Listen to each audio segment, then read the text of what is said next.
Hello learners, welcome back to Rectior Networks. Here we are starting the part 2 of OSI model. To understand this, please go through the part 1 of OSI model wherein we have given the detailed explanation of application layer and presentation layer. Now let us discuss the third layer from the top, which is session layer.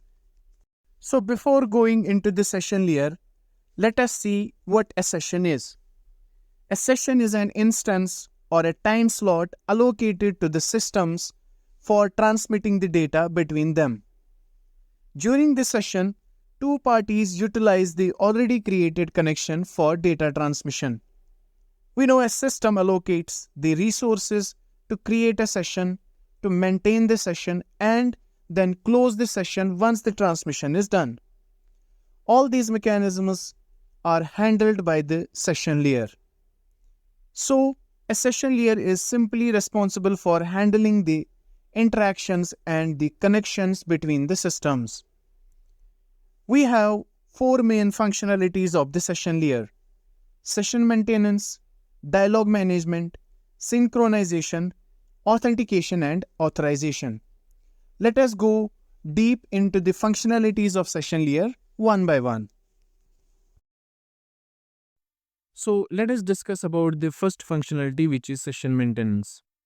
As the name suggests, it maintains all the details about the session, which includes establishing a session, handling all the important functions during the session, and then terminating the session after the data transmission is done.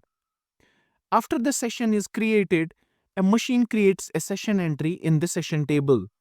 This session table includes all the details about the particular session, and all the sessions are identified with a unique ID, which is called as session ID. This session ID will be different for all the application processes. The session layer once creates a session between the end user application processes. Then if this process is somehow terminated, or if this process gets terminated illegally, then this session layer provides the capability, or it provides the option to restore the session through this session layer. So these are the main functionalities in this session maintenance. So let us make you understand the session maintenance functionality through an example. I have a browser already opened here. Now, if I am typing a website here, which is kirikbuzz.com, so this website creates a process ID since this is an application process. If I go to the next website, which is goal.com, this also will create a process ID within the machine, since this is also associated to an application process here. Now, also you can see at the bottom here, we have Brave browser already opened. We have command line application already open.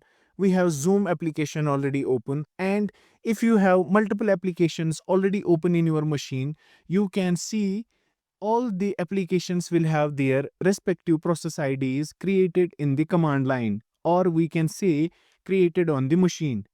Since all these details are handled by the session layer, this functionality of the session maintenance contains all these details or handles all these details.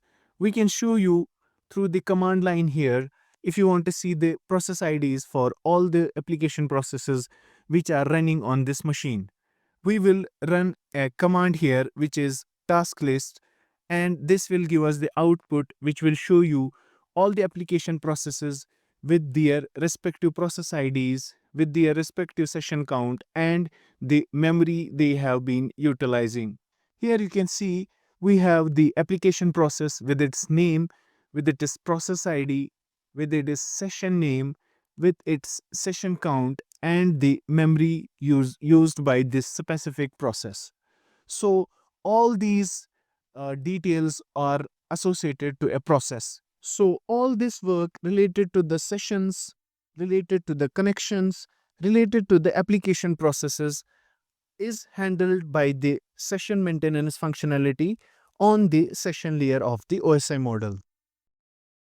Now, let us go into the second functionality of the session layer, which is dialog management.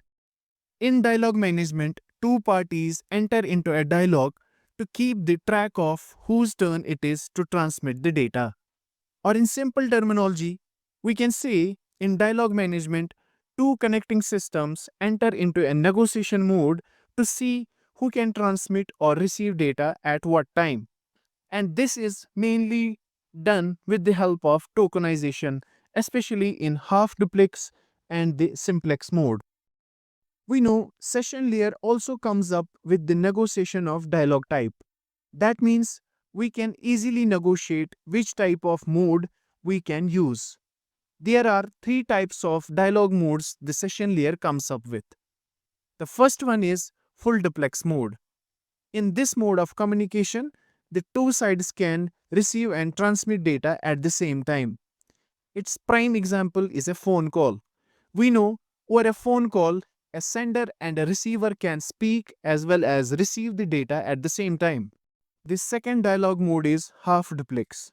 In this communication mode, both parties cannot send data at the same time. One person has to send the data and other person has to receive the data. Its prime example is a walkie-talkie, wherein one person speaks and other person listens. The third dialogue mode is simplex mode. In this way of communication, our device can either behave as a sender or behave as a receiver. So one device, if it is behaving as a sender, it can never behave as a receiver. Its prime example is sending data to the monitor. So if monitor behaves as a receiver here, monitor can never send us data back. All this work done on the session layer through this dialog management functionality is complemented by the process of tokenization. This process of tokenization is the process in which a token is created by the both parties and that token is given to the device which needs to send the data at a particular time. Once that machine finishes the transmission, the token is passed to the next device to transmit the data. And all this work related to the communication modes, who is going to send data at what time and whose turn it is to send or receive the data, is handled by the dialog management functionality on the session layer. Let us start the third functionality of the session layer, which is synchronization. Synchronization is the process of synchronizing the transmissions between the devices. It provides the recovery option for the devices by creating checkpoints for relatively longer transmissions. These checkpoints are created to resume the transmission if any failure occurs due to the application crash or the power failure.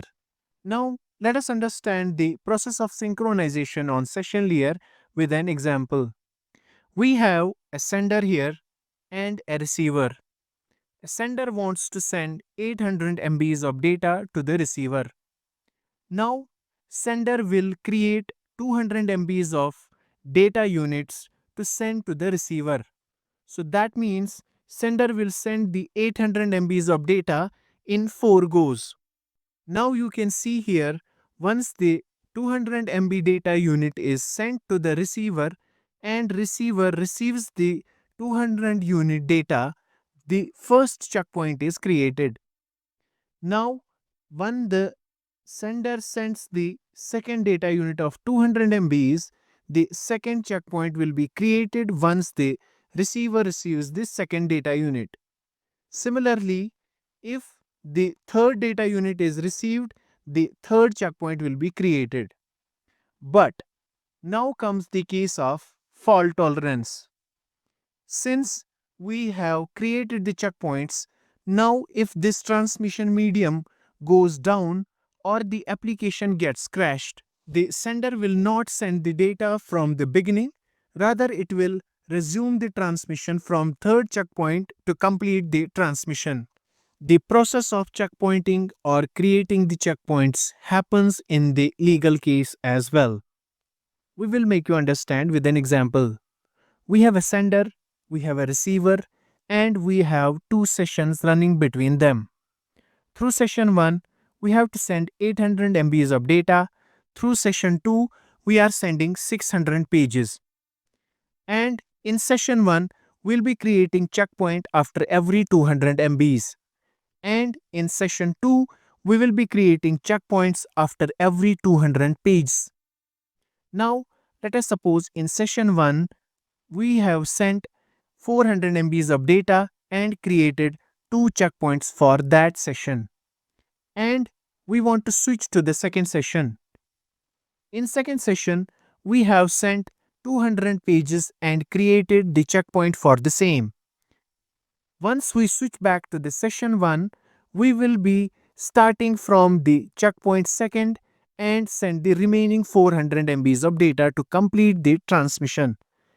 And we will come back to the second session to complete the remaining 400 pages from the checkpoint 1 in session 2. So this process of synchronization and checkpointing on the session layer allows the long data transmissions to pick from where they left off in case of any crashes or in case of any failures. Let us understand the fourth and the last functionality of session layer, which is authentication and authorization.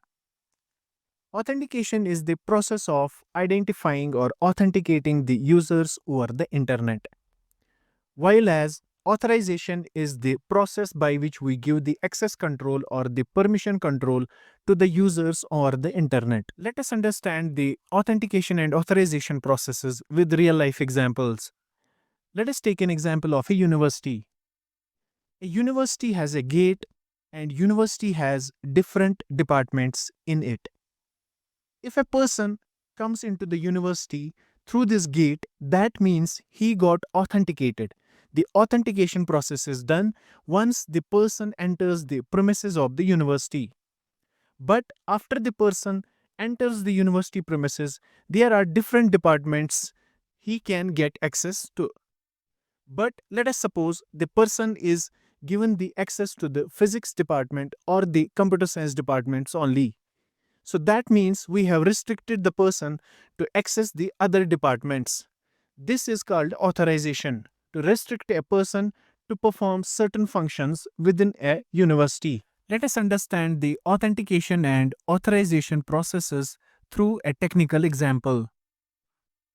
If we have a newly hired employee who is given his laptop to access the company resources, once the employee gets the credentials, he will be able to log into the laptop.